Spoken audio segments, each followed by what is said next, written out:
I get a knock at the door, and here, two guys in a suit. I'm from the FBI.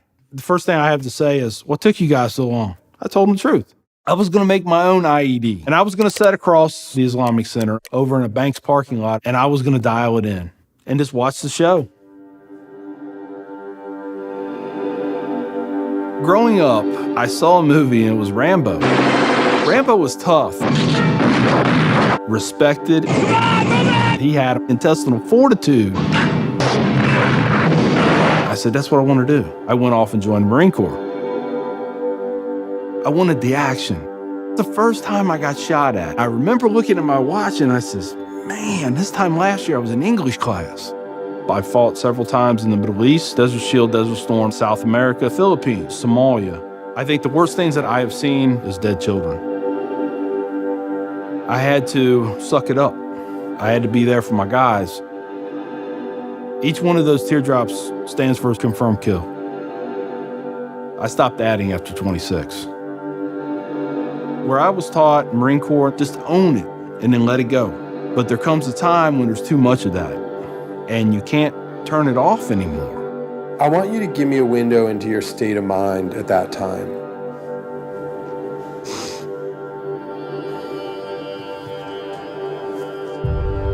One time, my wife and I went to a DSW, and I saw in the distance these two women in black burqas in my store. I cried as I prayed for enough strength to go over there and break both their necks.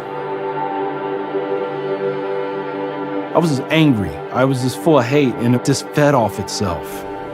At that point, I was drinking a half-gallon of vodka every 2 days. I had devised a plan, create my own IED, homemade bomb, and I was going to set it off right outside the Muncie Islamic Center. 200 plus killed or injured. That was the plan. I saw an opportunity to do one last thing for my country. This was my rationale. I knew I would end up in a federal prison with a needle in my arm. I didn't care. My hatred of Islam, it was the only thing that was keeping me alive. So one day my daughter comes home, second grade maybe.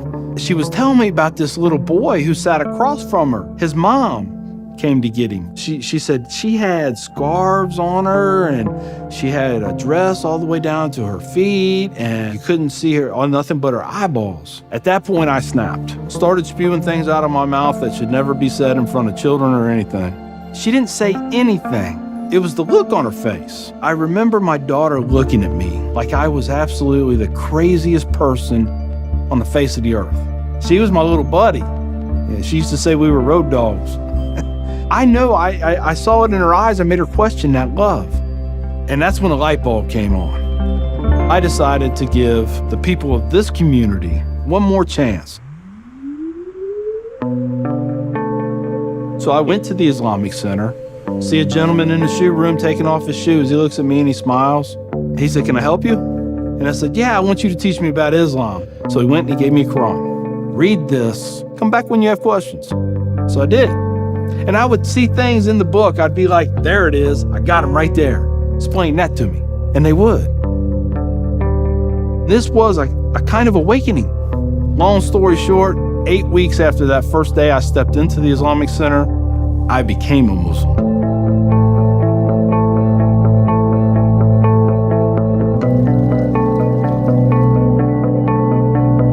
I'm a Muslim, a veteran, and a proud American.